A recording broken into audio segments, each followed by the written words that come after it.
Good morning everyone, I am your educator Deepika. आज हम zoology का टॉपिक पढ़ने वाले हैं, रेगुलेशन ऑफ किडनी फंक्शन। ये वीडियो मैं अनअकैडमी स्टार प्रोग्राम के लिए रिकॉर्ड कर रही हूँ, सीईओ राउंड के लिए। स्टार्ट करते हैं अपना सेशन। तो बेटा हमें देखना है रेगुलेशन ऑफ किडनी फंक्शन। तीन तरीके से हम ये देखेंगे, किस तरीके से हाइपोथैलेमस रेगुलेट कर रहा है रेगुलेशन ऑफ किडनी फंक्शन, किस तरीके से क्या रोल प्ले कर रहे हैं जेजी sales of kidney regulation of kidney function में, हार्ट का क्या रोल है, ये हमें थर्ड स्टेप देखना है। तो आप लोगों के माइंड में ये क्वेश्चन आना चाहिए कि क्या जरूरत है हमें किडनी फंक्शन को जानने के लिए, उसके रेगुलेशन को जानने के लिए।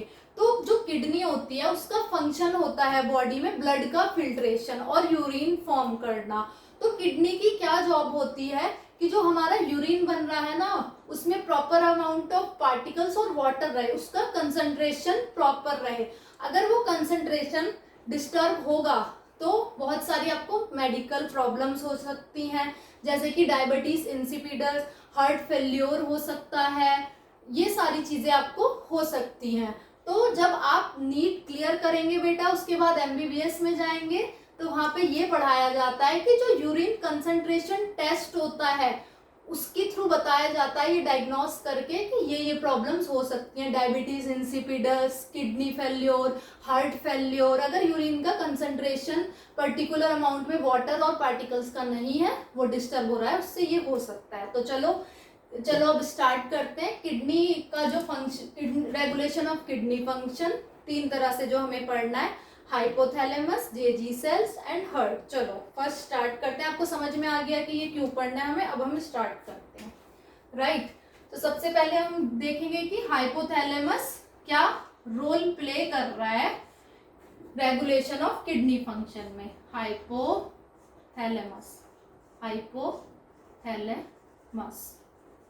ये ना कंडीशनल बेसिस पे आप पढ़ेंगे कि रोल किस तरीके से पार्ट प्ले कर रहा है हाइपोथैलेमस। ठीक है, तो मानो बीपी कम हो जाए, किसी की बॉडी में बीपी कम हो जाए, ब्लड वॉल्यूम कम हो जाए, या बॉडी फ्लूइड्स कम हो जाए, बॉडी फ्लूइड्स कम हो जाए आपकी बॉडी में। ठीक है, तो आप मानेंगे कि अगर बॉडी फ्लूइड्स कम हो रहे हैं आपकी बॉडी में, तो आपकी ऑस्मोलैरिटी बढ़ जाएगी। ठीक है, ऑस्मोलैरिटी बढ़ जाएगी, ऑस्मोलैरिटी इंक्रीज कर जाएगी। अब नॉर्मल बॉडी की जो ऑस्मोलैरिटी होती है वो होती है 300 मिली ऑस्मोल पर लीटर। अगर 300 मिली ऑस्मोल पर लीटर से ज्यादा हो जाए हमारी ऑस्मोलैरिटी, कितना बोला बेटा मैंने, 300 मिली ऑस्मोल पर लीटर से ज्यादा हो जाएगी, तो क्या होगा, बेटा हमारा एक्टिवेट हो जाएगा हाइपोथैलेमस। हाइपोथैलेमस, मैं यहाँ पे हाइपोथैलेमस बना रही हूं। राइट, ये क्या है, हाइपोथैलेमस।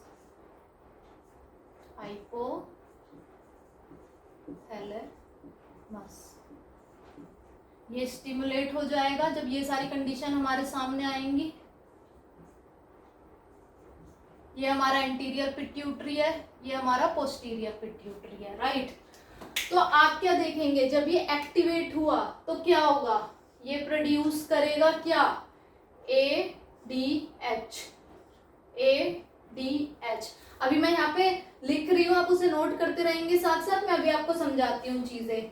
ADH क्या है हमारा, ADH हमारा है एंटी डाई यूरेटिक हॉर्मोन्स। क्या है, anti diuretic hormone, anti diuretic hormone है। इसका एक और नाम भी है, क्या नाम है इसका, वैसोप्रेसिन। क्या नाम है इसका, वैसोप्रेसिन और एंटी डाई यूरेटिक हार्मोन। ठीक है, तो क्या हो रहा है, अब ADH क्या कर रहा है, ADH कर रहा है यहाँ पे इंक्रीज कर दे रहा है वाटर का सेक्रीशन फ्रॉम, कहां से कर रहा है, ये करेगा DCT एंड CD, मींस ये इंक्रीज कर देगा वाटर का सिक्रीशन कहाँ से, डीसीटी और सीडी क्या है, distal convoluted tubule and collecting duct. DCT और सीडी ये पार्ट है नेफ्रॉन्स के, और नेफ्रॉन क्या होता है, यूनिट ऑफ किडनी, ये आपने पढ़ा हुआ है। एक तो ये काम करेगा। मैंने आपको बताया कि एडीएच क्या है, ये वैसोप्रेसिन है, वेसल्स को प्रेस करने वाला हार्मोन। तो वेसल्स को प्रेस करेंगे तो प्रेशर बढ़ जाएगा, तो इसे हम क्या कहते हैं, इसे हम कहते हैं वैसोकॉन्स्ट्रिक्टर। क्या कहते हैं, वैसोकॉन्स्ट्रिक्टर, वैसोकॉन्स्ट्रिक्टर, वैसोकॉन्स्ट्रिक्टर कहते हैं। ये क्या करा देगा, वेसल्स को कॉन्स्ट्रिक्ट करके हमारा बीपी बढ़ा देगा, राइट। तो देखो वेसल्स को कॉन्स्ट्रिक्ट करा इसने, बीपी बढ़ा दिया। ये क्या करता है, ये स्वेट ग्लैंड्स को भी कॉन्स्ट्रिक्ट कर देता है ताकि वाटर लॉस को प्रिवेंट कर सकते हैं। बेसिकली क्या होता है कि जो एडीएच होता है वो तभी प्रोड्यूस होता है बॉडी में जब हम वाटर लॉस से सफर कर रहे होते हैं, डिहाइड्रेशन की प्रॉब्लम फेस कर रहे होते हैं, तब एडीएच बनता है। बेटा नाम से ही पता चल रहा है, anti diuretic hormone, means urine को डाइल्यूट करने से रोकने वाला हार्मोन, यानी कि यूरिन को कंसंट्रेट करने वाला हार्मोन, इसलिए इसको एंटी डाईयूरेटिक हार्मोन कहते हैं। तो यहाँ पे क्या हो रहा था, आपका ना ब्लड प्रेशर कम हो रहा था, एक कंडीशन हमने यहाँ पे देखी। तो उसी की वजह से ये सारी चीजें रेगुलेट हुई। जब इसने वैसो कॉन्स्ट्रिक्शन कराया तो बीपी आपका बढ़ गया, ठीक है। और जब यहाँ पे ब्लड वॉल्यूम डिक्रीज हो रहा था तो यहाँ पे हमने वाटर बढ़ाया तो बॉडी फ्लूइड्स बढ़ गए यहाँ पे जो कम हो रहे थे। तो इस तरीके से ये रेगुलेशन होगा, ठीक है। और यहाँ पे मैं आपको दिखाऊं तो यहाँ पे ऑस्मोलैरिटी ना रिसेप्टर्स होते हैं। जब ये ऑस्मोलैरिटी हमारी डिक्रीज हो जाती है तब ये रिलीज कराते हैं एडीएच, ठीक है। एडीएच रिलीज करा देते हैं ये ऑस्मोलैरिटी रिसेप्टर है, ये आप लिखेंगे यहाँ पे, ठीक है। ऑस्मोलैरिटी रिसेप्टर, ठीक। ये सब आपने देख लिया। तो अभी यहाँ पे क्या हो जाएगा, इवेंचुअली क्या हो गया, बीपी बढ़ गया हमारा, यहाँ पे ब्लड वॉल्यूम बढ़ गया हमारा, फ्लूइड्स बढ़ गए, बॉडी फ्लूइड्स भी डिक्रीज हो गए, सॉरी बॉडी फ्लूइड्स इंक्रीज हो गए, ठीक है। इस तरीके से ये वर्क करता है। अब आपसे कोई क्वेश्चन पूछने लग जाए, ये ना क्वेश्चन एमसीक्यू में बहुत पूछा जाता है कि एडीएच जो है अगर उसको हम कर दें लो, क्या कर दें, एडीएच कर दें लो तो क्या होगा। क्वेश्चन ये पूछा जाए आपसे कि फिर क्या होगा अगर एडीएच को आपने लो कर दिया तो इसको एमसीक्यू में ऐसे लिखा जाएगा, मान लीजिए यहाँ पे लिख दिया पॉलीयूरिया हो जाएगा, पॉलीयूरिया हो जाएगा, मान लो ये लिखा हुआ, या फिर ये लिखा गया कि डाईयूरेसिस हो जाएगा, या फिर आपको एमसीक्यू में दे दिया जाए एक पर्टिकुलर टर्म दे दी जाए medical condition, that is diabetes insipidus, diabetes insipidus. ये क्या है, अब कुछ बच्चों को ये चीजें नहीं समझ आ रही होंगी कि ये बड़े बड़े वर्ड्स क्या हैं, मैं आपको समझाती हूँ ये बड़े बड़े वर्ड्स क्या हैं, ठीक है। देखो बेटा, मैंने आपको बताया जैसे कि जो भी ये कंडीशनल चीजें हो रही थी पर्टिकुलर बॉडी में कि ब्लड प्रेशर कम हो रहा था, ब्लड वॉल्यूम कम हो रहा था, बॉडी फ्लूइड्स कम हो रहे थे, बॉडी फ्लूइड्स कम होने की वजह से ऑस्मोलैरिटी बढ़ रही थी, उसी वजह से हाइपोथैलेमस एक्टिवेट हो रहा था, उसके ऑस्मोलैरिटी रिसेप्टर एक्टिवेट हो रहे थे और वो स्टिमुलेट कर रहा था पोस्टीरियर पिट्यूटरी से हमारा आ रहा था वैसोप्रेसिन, पोस्टीरियर पिट्यूटरी से वैसोप्रेसिन और एडीएच आ रहा था, और फिर क्या कर रहा था वो वैसोकॉन्स्ट्रिक्शन करा रहा था, बीपी बढ़ा दे रहा था और बॉडी फ्लूइड्स बढ़ा दे रहा था। तो यहाँ पे आपसे क्वेश्चन पूछ लिया गया कि एडीएच हो रहा है कम, एडीएच अगर आपका कम हो जाएगा तो क्या होगा, मैंने आपको बताया कि एडीएच क्या है, एंटी डाईयूरेटिक हार्मोन्स है, यूरिन को डाइल्यूट करने से रोकने वाला हार्मोन है। अगर उसी का कंसंट्रेशन आप लो कर देंगे तो क्या हो जाएगा बेटा, डाईयूरेसिस हो जाएगा, पॉलीयूरिया हो जाएगा, बार बार यूरिनेशन करना पड़ेगा आपको। उसी कंडीशन को क्या बोलते हैं, डायबिटीज इंसिपिडस बोलते हैं। क्या बोलते हैं, डायबिटीज इंसिपिडस बोलते हैं। अब इसको आपका एमसीक्यू से ऐसे कंफ्यूज किया जा सकता है कि डायबिटीज मेलाइटस डाल दें।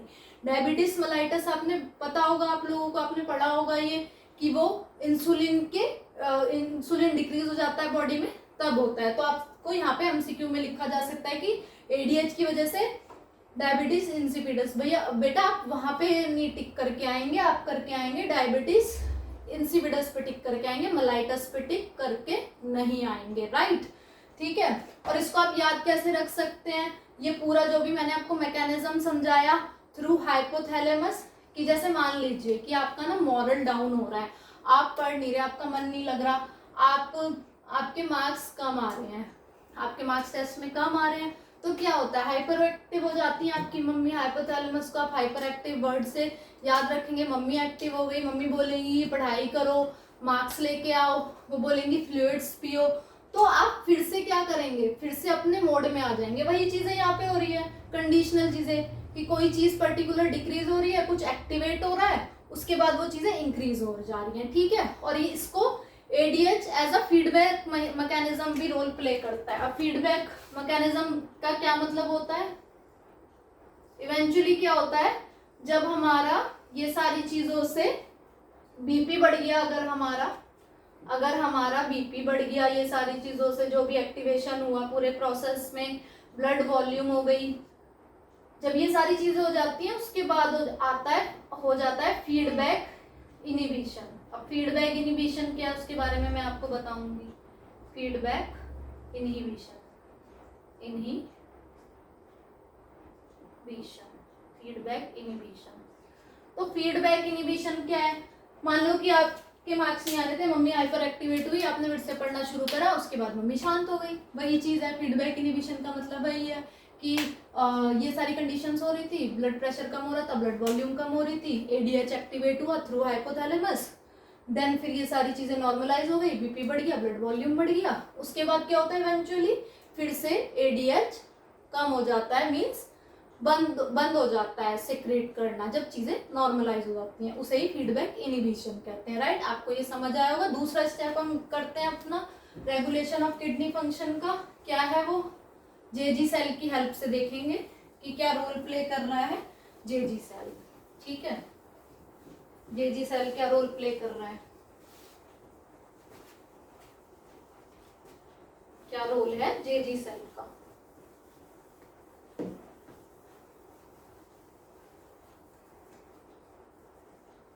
आइए देखते हैं। बेटा आपको नोट करते रहना है ये सब और लिखते रहना है चीजें, एंड में हम डाउट लेंगे जो भी आपको नहीं समझ में आएंगी चीजें, राइट।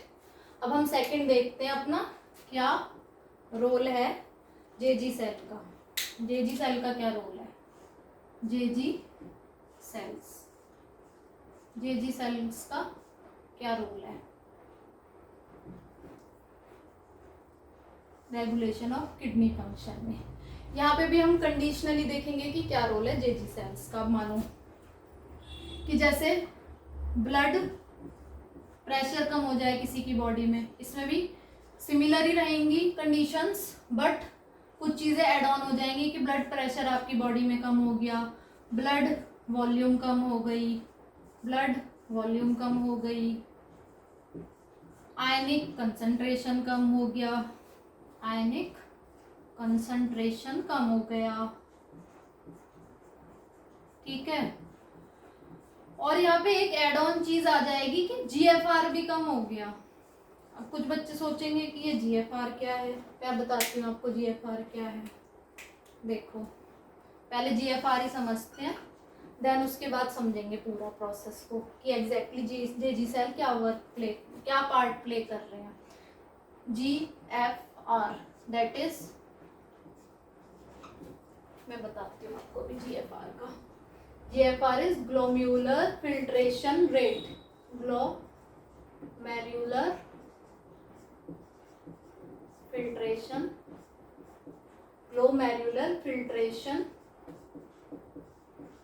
rate। अब ये क्या है, ये क्या होता है ग्लोमेरुलर फिल्ट्रेशन रेट। देखो बच्चे इसको ना हम डायग्राम की हेल्प से समझते हैं। ये मैं बता रही हूँ यहाँ पे एफरेंट आर्टीरियोल,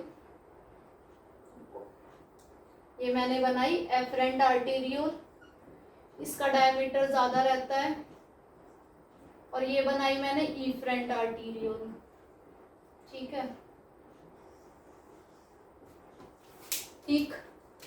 और यहाँ पे हम बना रहे हैं बोमेंस कैप्सूल। ये हम क्या डायग्राम बना रहे हैं, हम पार्शियल स्ट्रक्चर बना रहे हैं किसका, नेफ्रॉन का, जो कि यूनिट है किडनी की। ये बनाई एफरेंट आर्टेरियोल, इधर बना रही हूं मैं इफरेंट आर्टेरियोल, ठीक। और ये है हमारा बोमेंस कैप्सूल।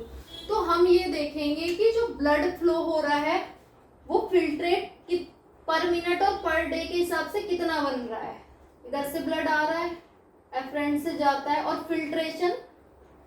फिल्ट्रेट कितना बन रहा है हमारा, ठीक है, ये हम पता करेंगे। तो ग्लोम्युलर फिल्ट्रेशन रेट, कितना ब्लड फिल्टर हो रहा है थ्रू ग्लोम्युलस, ये होता है ग्लोम्युलर फिल्ट्रेशन रेट। तो आप देखेंगे फ्लो ऑफ ब्लड की बात करें अगर इधर से, तो फ्लो ऑफ ब्लड होता है हमारा 1100 ml to 1200 ml, ठीक है। और प्लाज्मा इसका 55% होता है, ब्लड का 55% होता है हमारा प्लाज्मा, 55% होता है फ्लो जो होता है प्लाज्मा ब्लड का, 55% of blood, that is 650 ml, ठीक। ये होता है हमारा प्लाज्मा। तो बेटा जो फिल्टर होगा ना वो ब्लड नहीं होगा, क्योंकि ब्लड में कॉर्पेक्सल्स होते हैं, सेल्स होते हैं, वो प्लाज्मा होगा। तो वो कितना होगा वो हम देखेंगे। ये आपने एनसीईआरटी में पढ़ा भी होगा कि 125 ml पर मिनट और 180 लीटर पर डे, यही कहलाता है ग्लोमेरुलर फिल्ट्रेशन रेट। पर मिनट और पर डे कितना फिल्ट्रेट यहाँ से पास आउट हो रहा है, यही है ग्लोमेरुलर फिल्ट्रेशन रेट। यहाँ पे जो कि डिक्रीज हो रहा था, यही मैंने आपको समझाया है, ठीक है। बताती हूँ मैं आपको, देखो जैसे 125 ml पर minute and 180 litre per day. तो कुछ बच्चे यहाँ पे ऐसे पूछेंगे मेरे से कि sir ma'am 180 litre blood filter out हो जाता है या प्लाज्मा फिल्टर आउट हो जाता है। नहीं बेटा, 5 लीटर तो ब्लड ही होता है हमारा पूरी बॉडी में, इसका 99% रीएब्सॉर्ब हो जाता है, ओनली 1% कन्वर्ट होता है यूरिन में। तो ये क्या क्या बताया मैंने आपको, 99% हो जाता है रीएब्सॉर्ब, 99% हो जाता है रीअब्सॉर्ब, और 1% होता है सिर्फ यूरिन में कन्वर्ट।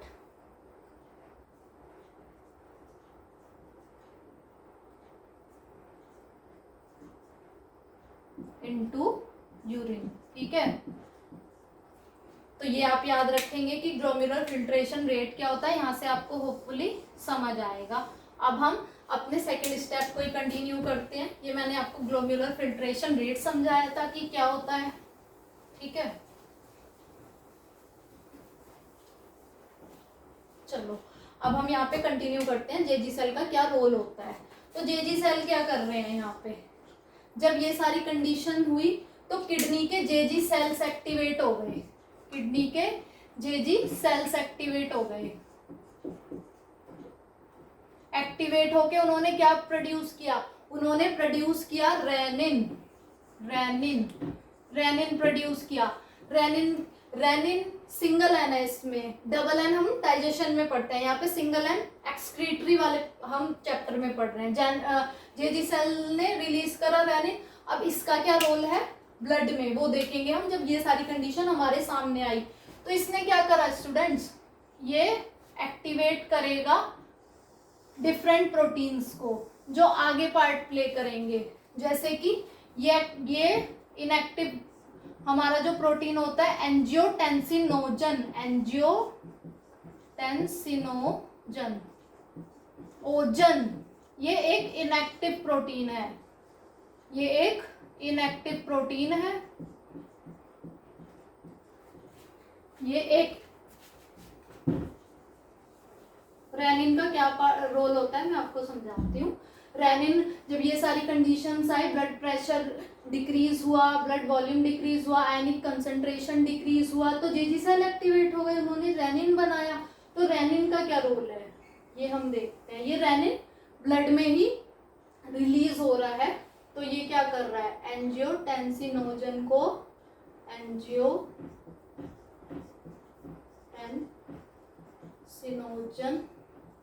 को कन्वर्ट कर रहा है एंजियोटेंसिन 1 में, एंजियोटेंसिन 1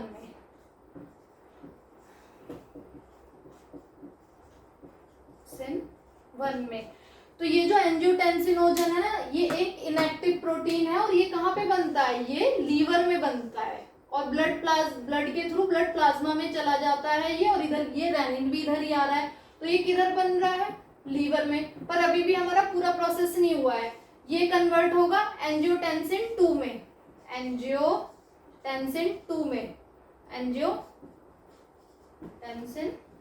2 में कन्वर्ट होगा। और ये कन्वर्जन कौन कर रहा है, ये करा रहा है ACE एंजाइम। ये क्या है, angiotensin converting enzyme, right, angiotensin converting enzyme है ये कन्वर्ट करा रहा है। अब ये क्या पार्ट प्ले कर रहा है यहाँ पे, देखो ये भी क्या करेगा, ये इंक्रीज कर देगा H2O को फ्रॉम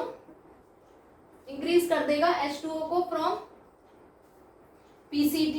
ये इंक्रीज करा, ये भी वैसो कॉन्स्ट्रिक्शन है, तो वेसल्स को कॉन्स्ट्रिक्ट करके ब्लड प्रेशर बढ़ा देगा, वैसो कॉन्स्ट्रिक्टर है ये भी।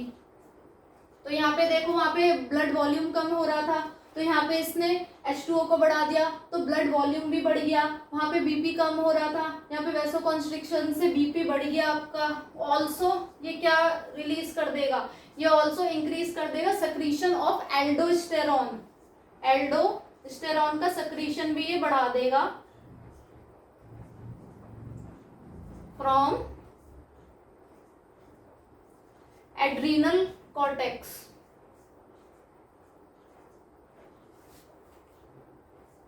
ठीक है, तो अब एल्डोस्टेरॉन का क्या काम है, एल्डोस्टेरॉन क्या करेगा, ये सारे फंक्शन इसने प्ले करे। जब भी ये सारी कंडीशन आई, इधर से जेजी सेल एक्टिवेट हुए, उन्होंने रेनिन बनाया, रेनिन ने एंजियोटेंसिनोजन जो कि इनएक्टिव प्रोटीन को एंजियोटेंसिन 1 में कन्वर्ट किया, वहां से ACE एंजाइम बना। अब ACE एंजाइम कहाँ था, ये था लंग्स में हमारे, ये हमारे लंग्स में होता है स्टूडेंट्स, लंग्स में होता है, ठीक है। और फिर उसने एंजियोटेंसिन 2 को एक्टिवेट किया, जिसने क्या किया, वाटर को बढ़ा दिया PCT में, वैसो कॉन्स्ट्रिक्शन करा दिया, देन एल्डोस्टेरॉन का सिक्रीशन बढ़ा दिया। तो एल्डोस्टेरॉन क्या कर रहा है, वो Na+ का सिक्रीशन बढ़ा दे रहा है, ठीक है। इस पूरे मैकेनिज्म को क्या बोलते हैं, रास। और ये MCQ में इसका फुल फॉर्म भी पूछा जाता है कि रास है क्या, रास क्या है, दैट इज रेनिन एंजियोटेंसिन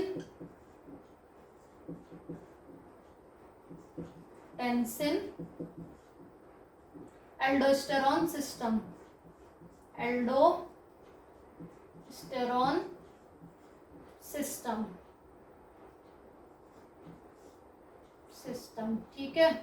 ये आपको पूछ लिया जाता है और ये काफी इंपॉर्टेंट है, ठीक। MCQ में ये पूछा जाता है आपसे कि रास की फुल फॉर्म क्या है, क्यों ये रास कहला रहा है, क्योंकि यहाँ पे रेनिन है, यहाँ पे एंजियोटेंसिन है, यहाँ पे एल्डोस्टेरॉन है, तो रास is renin angiotensin aldosterone system, ठीक है। इसको भी आप ऐसे याद कर सकते हैं कि पहले आपका मॉरल डाउन था, आप पढ़ाई नहीं कर रहे थे, वहां पे मम्मी एक्टिवेट हो गई थी, फिर उन्होंने आपका मॉरल बढ़ाया, फिर से आप पढ़ाई में आ गए। यहाँ पे आप जेजी सेल है तो दीदी से याद रख सकते हैं, दीदी ने आपका मॉरल बढ़ाया और फिर से आप एक्टिवेट हो गए चीजों के लिए, ठीक है। ये आपको सेकंड स्टेप भी समझ में आ गया होगा किस तरीके से जेजी सेल रोल प्ले कर रहे हैं किडनी फंक्शन के रेगुलेशन में। इधर से कोई क्वेश्चन पूछ रहा है कि जेजी सेल कहाँ है, क्या होते हैं, मैं आपको बताती हूँ बेटा। जो जेजी सेल्स होते हैं वो जक्स्ट्रा ग्लोम्युरल सेल्स होते हैं। ये मॉडिफिकेशन है एफरेंट आर्टीरियोल्स का के स्मूथ मसल्स का, और ये इफरेंट आर्टीरियोल में भी होते हैं लेकिन बहुत कम होते हैं। मोस्टली ये जो मॉडिफिकेशन है ये एफरेंट आर्टीरियोल की स्मूथ मसल्स का, ये उन्हें हम जेजी सेल्स बोलते हैं। और ये इमरजेंसी सिचुएशंस में एक्टिवेट होते हैं, जब आपका ब्लड प्रेशर कम हो रहा है, ब्लड वॉल्यूम कम हो रहा है, जीएफआर कम हो रहा है, आयनिक कंसंट्रेशन कम हो रही है, तभी एक्टिवेट होते हैं, रेनिन को प्रोड्यूस करते हैं। ये एंजियोटेंसिनोजन जो कि इनएक्टिव प्रोटीन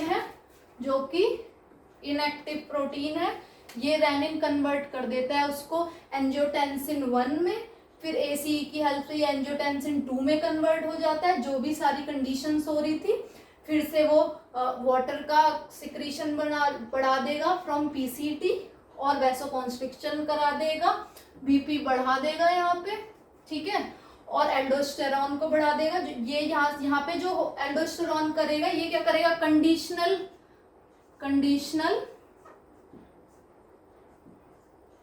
कंडीशनल सिक्रीशन कराएगा, किसका, सोडियम का, फ्रॉम डीसीटी, याद रखेंगे ये डिस्टल कॉन्वोल्यूटेड टिब्यूल। वहां पे मैं पीसीटी बोल रही थी, प्रॉक्सिमल कॉन्वोल्यूटेड टिब्यूल, यहाँ पे मैं डिस्टल कॉन्वोल्यूटेड टिब्यूल बोल रही हूँ, राइट।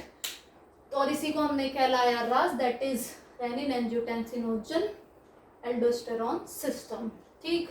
अब हम अपने थर्ड स्टेप की तरफ आते हैं, जो कि हार्ट के थ्रू हमें समझना है किस तरीके, क्या रोल है हार्ट का हमारे रेगुलेशन ऑफ किडनी फंक्शन में, ठीक है। होपफुली आपको ये 2 स्टेप समझ आए होंगे कि किस तरीके से चीजें हो रही हैं। लास्ट स्टेप पे हम आ गए हैं बेटा। इसमें काफी ना बड़े बड़े वर्ड्स हैं, जैसे एडीएच, एंटी डायूरेटिक, हॉर्मोन्स, ये सारी चीजें, डायूरेसिस, तो ये सब आपको बहुत रिवाइज करेंगे तो चीजें समझ में आ जाएंगी, ठीक है। चलो हम थर्ड पार्ट देखते हैं, हार्ट का कैसे रोल है, हार्ट का क्या रोल है, हार्ट कैसे रोल प्ले कर रहा है। जो हार्ट है ये रिलीज करता है एएनएफ, कब रिलीज करता है एएनएफ, इसका क्या रोल है, और एएनएफ है क्या। देखो हार्ट वाली चीजें वैसे भी आपको बहुत अच्छे से समझ में आती हैं, है ना। चलो मजाक था ये, समझते हैं कि क्या रोल है हार्ट का kidney regulation of kidney function में। मानो कि जो रास हमने पूरा पढ़ा, रास पढ़ा हमने, रास में एंड रिजल्ट्स हमारे क्या है कि बीपी बढ़ा रहा था रास, हमारा ब्लड वॉल्यूम भी बढ़ा दे रहा था बाद में जब वो कम था, ठीक है, ये सारी चीजें वो कर रहा था। तो मान लो बॉडी में ना हाइपर एक्टिवेट हो जाए रास, तो बीपी बढ़ जाएगा, ये तो दिक्कत हो जाएगी, ह्यूमन बॉडी के लिए दिक्कत हो जाएगी। अगर उसका ब्लड प्रेशर ज्यादा बढ़ जाए तो एट्रियल वॉल्स जो होती है ना हार्ट की, एट्रियल वॉल्स जो होती हैं हार्ट की, atrial walls of heart release करती है ANF, that is atrial natriuretic factor, atrial natriuretic factor, ठीक है।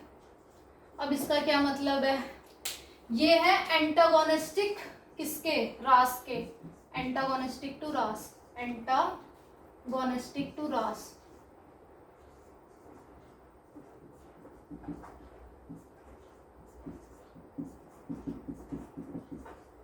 अब क्या मतलब है एंटागोनिस्टिक टू रास, जितने भी फंक्शंस रास प्ले कर रहा था, एंटागोनिस्ट का मतलब तो ऑपोजिट, सारे फंक्शन ऑपोजिटली प्ले करेगा।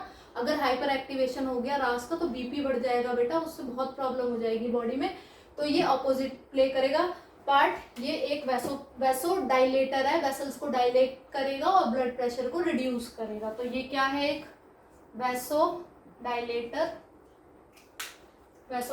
है, एक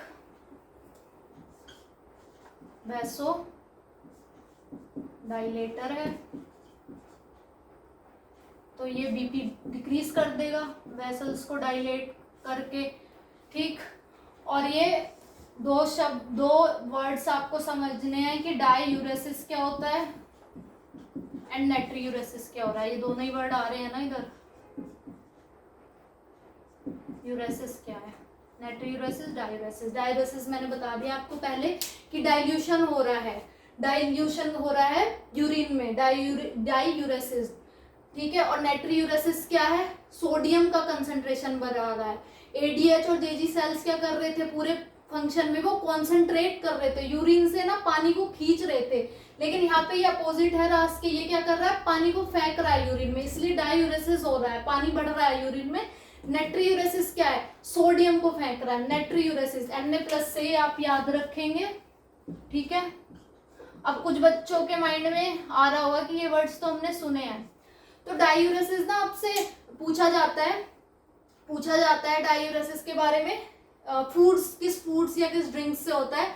कुछ बच्चे चाय पीने के बहुत शौकीन है, उन्हें चाय से हो जाता है, जो मतलब चाय पीने से डाययूरेसिस होता है, और कॉफी पीने से भी होता है। और कुछ बहुत ही अच्छे बच्चे हैं, अल्कोहल से भी होता है। बच्चे ये मजाक है, लेकिन अल्कोहल बिल्कुल नहीं पीना चाहिए, मैं आपको बता रही हूँ, ये फूड आइटम्स है, ड्रिंकिंग जो चीजें होती हैं उनसे भी हो जाता है डाययूरेसिस। तो ये पूरा हमने फंक्शन देखा किस तरीके से kidney, regulation of kidney function, hypothalamus, Jazzy sales, heart part play कर रहे थे पूरे रेगुलेशन ऑफ किडनी फंक्शन में।